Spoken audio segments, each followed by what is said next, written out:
Hi, I'm Richard Rogers, and I absolutely hope that you enjoy today's spiritual message. You know, we at Unity of Phoenix Spiritual Center are committed to helping people live better lives. We're going to provide you tools over and over, spiritual tools that allow you to live your best possible life. And if you want to leave a donation to continue to allow the work that we do to support other people just like you, we say thank you. Thank you for your generosity, because this ministry is committed to making the world a better place. So tonight we're playing Game On, right? How many of you are playing at home? Right? Game On, good. All right, so Game On's 4 different levels. Right? So last week we talked about the physical aspect. Tonight we're going to talk about the mental aspect, then the emotional aspect, and then the spiritual aspect, right? 4 aspects of self. All right, you with me?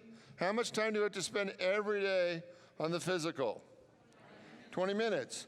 Now, it doesn't matter if you're 20 minutes walking, running, riding your bike, swimming, jazzercising, doing burpees, or whatever you want to do for 20 minutes. Right? Right? 20 minutes, right? How much is for spiritual? 20 minutes. Now, this is for all the math majors. How much is left? 10 in each. So 10 minutes for mental, 10 minutes for emotional. Now, the point that I made last week that I want to come back to is we look at these as different boxes, but is there a whole lot more overlap than there is separation? Because are we energy? Yes, and as energy, it's not so easy to separate energy out. It kind of bleeds over to the next thing. So physically, we feel like we're physical, but we're also spiritual, mental, and emotional, and we're all that all the time, right? Because if we could just fix our physical, we think that, well, then we would just be perfect, right? But there's an emotional, mental, and spiritual component to our physical bodies. And the same is true mentally, right? If you eat a bunch of sugar for a week, does your thoughts get weird? Right? Do your emotions get weird? If you go see a scary movie, does it show up in the other areas of your life? Right? So they all interface, right? They're all a part of the thing. And so we spoke on physical last week. We're going to talk about mental tonight. So how many of you have something that you clearly focus mentally on every day? Fantastic. Really, that's fantastic. Because what I want you to see tonight is I want you to have something mentally that you focus on every day.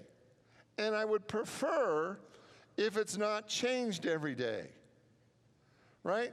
Because there's nothing wrong with reading the daily word every day, and the daily word every day has a different lesson, and you can really focus on that.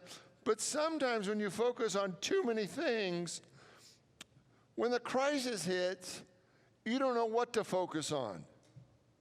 Does that make sense?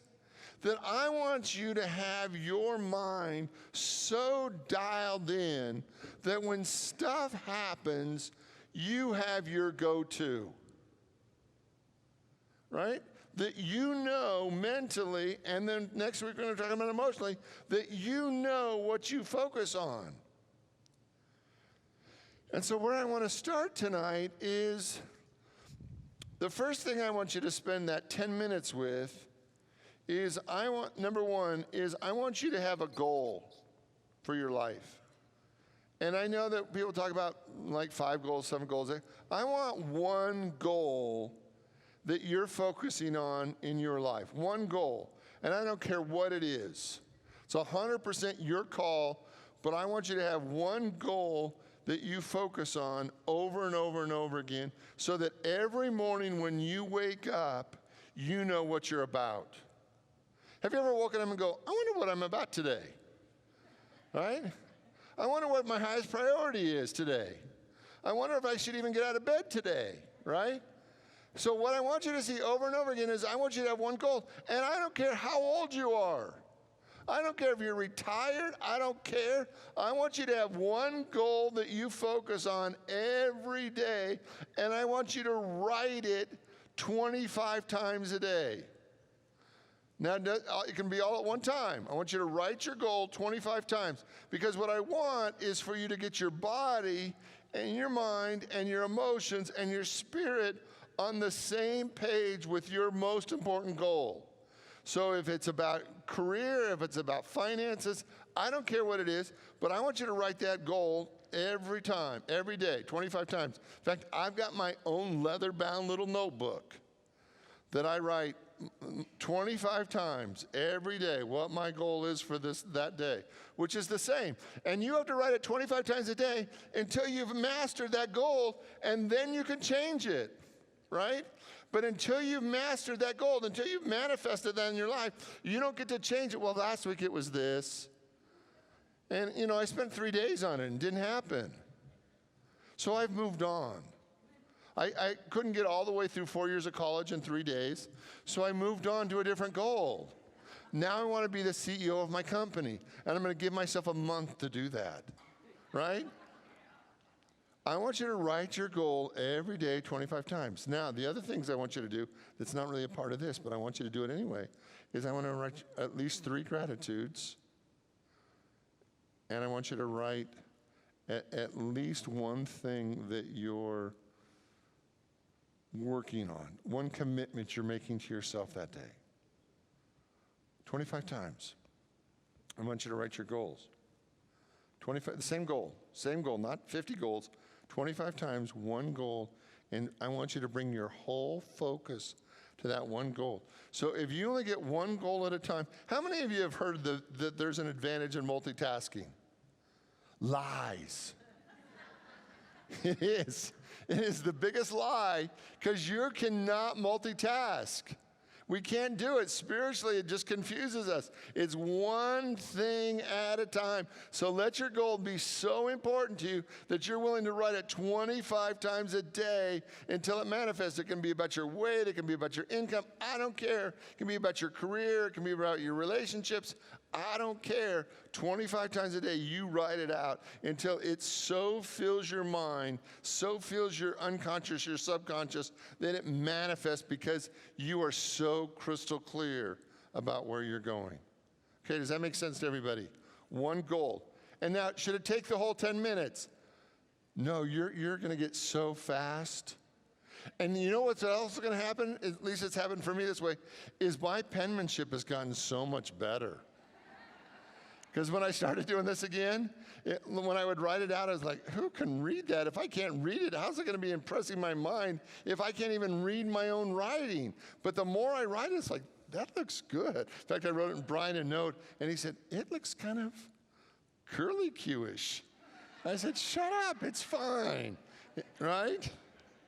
Right? So I want you to write your goals 25 times a day. Then the other thing I want you to do, and this is, I want you to have one thing that you read every day. One thing. I want it to be your statement of belief. I want it to be your thesis. I want it to be your soul's creed. I want you to have one thing that you read every morning that inspires you. And preferably, it's the same thing every day. Doesn't mean you can't change it like 20 years from now. But I want it to be that thing that focuses your mind and heart over and over again until it becomes a part of you. I've got a couple I want to share with you because that I've been kind of paying attention to over the last couple of weeks. The first two are from Therese Skelly's Facebook posts, and both of them are just fabulous. The first one is, I declare that breakthroughs are coming into my life. Sudden bursts of God's goodness. Not a trickle, not a stream, but a flood of God's power, a flood of healing, a flood of wisdom, a flood of favor. I'm a breakthrough person, and I choose to live a breakthrough-minded life. I'm expecting God to overwhelm me with his goodness and amaze me with his favor. This is my declaration. Now, if you read that every day, do you think it would have an impact on your life? I think it would. I absolutely think it would. The other one I want you to share is from a thing from Rumi. When I run after what I think and what I want, my days are a furnace of stress and anxiety. If I sit in my place of patience, what I need flows to me without pain. From this I understand that what I want also wants me, is looking for me, attracted to me. There's a great secret here for anyone who can grasp it. How many of you have ever heard of Stuart Emery? Stuart Emery started self-actualizations. And there's this writing that he did on mastery that I have been reading in the morning that I love. So let me just read you a bit of it. Mastery in one's career and conscious growth simply requires that one constantly produce results beyond and out of the ordinary. Mastery is a product of consistently going beyond our own limits. For most people, it starts with technical excellence in a chosen field and a commitment to that excellence. If you're willing to commit yourself to excellence, to surround yourself with things that represent this, miracles will happen, changes will occur. It's remarkable how much mediocrity we live with, surrounding ourselves daily with reminders that the average is unacceptable. Our world suffers from terminal normality. Take a moment, assess all the things around you that promote you being average. These are the things that are keeping you powerless to go beyond your limit. You've arbitrarily set for yourself. The first step to mastery is to remove all of the everythings in the environment that represent mediocrity and remove these from your limitations. One way to surround yourself is with friends who ask more of you than you do. Didn't some of the best teachers, coaches, and parents do that? Another step along the path of mastery is to remove all resentment from masters, and it goes on. The final one I want to share with you, how many of you have read or heard Og Mandino? Anybody? Great. His second scroll, and in Og Mandino's process, he invited you to read a scroll a week and to take this idea that you were going to fill your mind with one scroll a week. And this is the second scroll, and this is by far my favorite. I will greet this day with love in my heart, for this is the great secret of success in all ventures. Muscles can split a shield, even destroy life, but only the unseen power of love can open hearts of men. Until I master this art, I will remain no more than a peddler in the marketplace. I will make love my greatest weapon, and none of whom I call upon can defend against its force. My reasoning they can counter, my speech they may distrust, my apparel they might disapprove of, my face they might reject, even my bargains may cause them suspicion. Yet my love will melt their hearts and liken to the sun whose rays soften the coldest clay. I will greet this day with love. So the first thing I want you to do every day is write your goal for that day. The second thing I want you to do is I want you to read that thing that inspires your mind and focuses your mind on the most important thing, the thing that you want to be about in your life. Because if we start our life, our day, from a hectic place, what happens to our mind when we start the day? It's hectic. If we start our day from the place where we feel out of control, do you ever feel more in control as your day moves on? No. That we actually have to take dominion over our life, over our mind, from the beginning of the day. And once we begin to take dominion of our life, in 10 minutes, that's all I'm asking for. It's 10 minutes for you to begin your day by taking dominion over your thoughts so that you have dominion over your thoughts for your whole day. Now, how many of you have ever said, I would meditate more, but my mind wanders? Has anybody ever said that?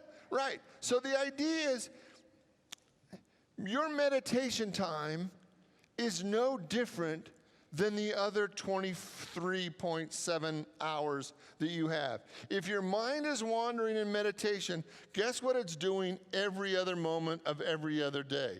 Guess what it's doing? Wandering. Like, we have left the children alone. Right?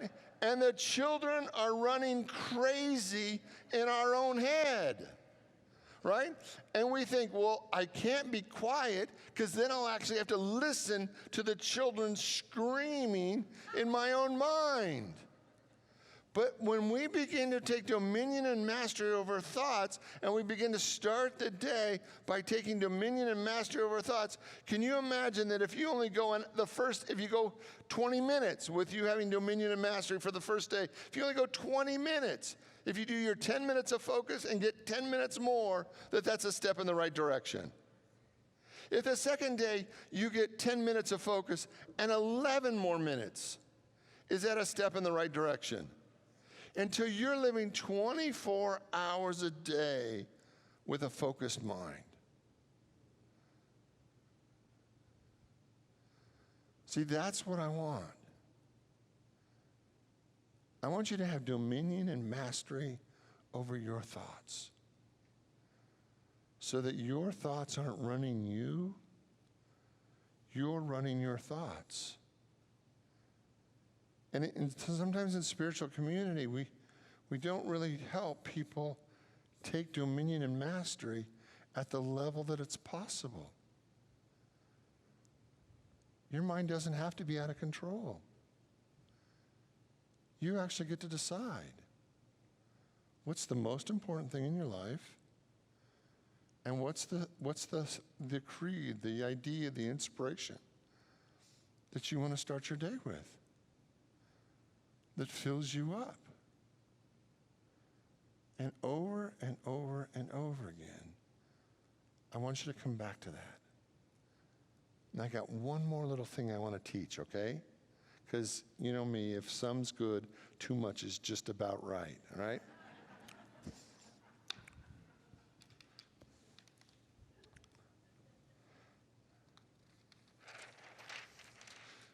How many of you know what Socrates said about the unexamined life? It's not worth living, right? Socrates said that the unexamined life isn't worth living. Okay, so here's the deal. You have thoughts, correct? Right? Now, what I want you to see is most of your thoughts go unexamined. Did I?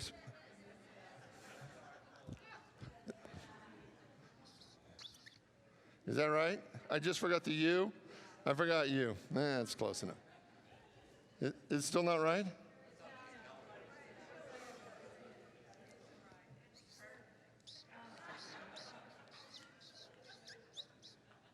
That's not right. There's too many H's.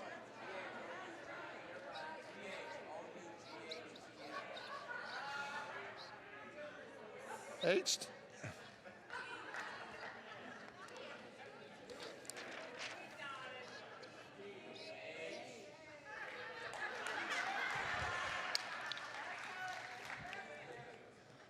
Unexamined life, not worth living, man. Okay, so you have 100 million, actually science says about 60,000 thoughts a day, right? Now, the key is, do you know the thoughts that you're thinking? No, most of the time we have no idea that it's just this process, like a soundtrack going in our mind, and we're not actually examining what we're thinking. And we don't think that's a problem, right? It's just noise. But it's actually a thought. And if we don't examine that thought, the thought that we think over and over again, what becomes of that thought? Do you know? A thought that you think over and over again becomes a belief. And a belief then becomes a reality. So if we're not examining our thoughts, what happens? We're creating a reality unconsciously that we may or may not want. So part of this 10 minutes, I want you to really, in this week, monitor the thoughts that you think. Well, Richard, there's so many. And some of them are just wrong and nasty and bad. And I don't even want to be that conscious. frankly, I don't want to know what I'm thinking. Right? And then we wonder why we're not getting what we want from our life. Right? So over and over again, what I want you to see, right, is that the unexamined life, your thoughts that you don't look at, actually perpetuate a life that you don't want. So, okay, so once you begin to look at your thoughts, that's one. Second thing I want you to do, I want you to ask yourself, does that thought make me happy? Well, no, it scares me. Like, it's disturbing, it's wrong, it's bad, okay? So if you look at a thought and you're not happy with that thought, if it doesn't make you happy, then what am I going to want you to do? Change it, right? So over and over again, what I want you to see is the first step is examine it. Next one, I want you to look at it critically and say, and I don't mean it like, well, it is a judge. I want you to look at it from observation, thank you. And then 3, what I want you to do is I want you to shift from that thought to God. This is when it gets interesting. I did a whole series on the master key. Remember when I talked about the master key? And the master key, Emmett Fox's master key, says this thing.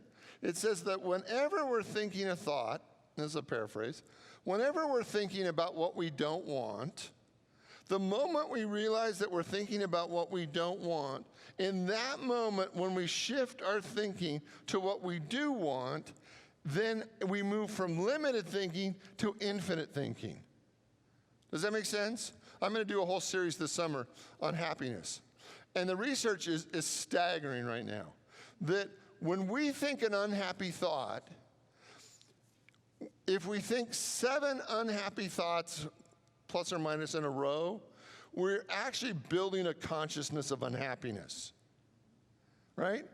But if we notice that we're thinking unhappy thoughts and we just, within about 10 seconds, shift that unhappy thought to a happy thought, we actually break the pattern that our mind was developing. It actually changes our mood, right? So I want you in this process, your real homework for this week, is I want you to examine your thoughts. Pay attention. What am I thinking? Does that thought make me happy? And if it doesn't, I want you to shift from thinking that thought to putting the focus on God. Well, Richard, I don't think my thoughts are thinking me. Has it ever felt like that? Like that they're just rolling along and you have no control? I want you to actually begin to think of God. And it's like, well, God, what is God, Richard? Think of the happiest thought. Think of abundance. Think of the greatest love. Think of peace. Think of joy. Think of a greater possibility. That's as close as you're going to get in that moment to God. But what I want you to see this week is that it's actually time for you to take dominion over your thoughts. Especially if you're not getting everything you want from life. If you've noticed that there's a gap between what you have and what you want, take dominion over your thoughts. Because there's a correlation here. That until you get a hold of your thoughts, you're going to continue to unconsciously be creating more and more of what you have instead of what you want. I take dominion over my thoughts. Will you say that with me? I take dominion over my thoughts. Let's say it like we actually mean it and are excited by it. I take dominion over my thoughts. Take a deep breath one more time. I take dominion over my thoughts. Let's pray. This week we get 10 minutes. 10 minutes every day to master our thoughts. 10 minutes every day to be the master of our mind. This is no small task. This is no easy job. We are here every day to take our mind back, to take control of our thoughts. First, focus on what you want. What's your greatest goal? Then I want you to read something every day that inspires you all the way down to your soul. And then I want you to come back to over and over again, what am I thinking? Does that thought make me happy? And shifting the focus to God. I am here to master my thoughts. In the name and through the power of the living Christ, we give thanks. And so it is. Amen.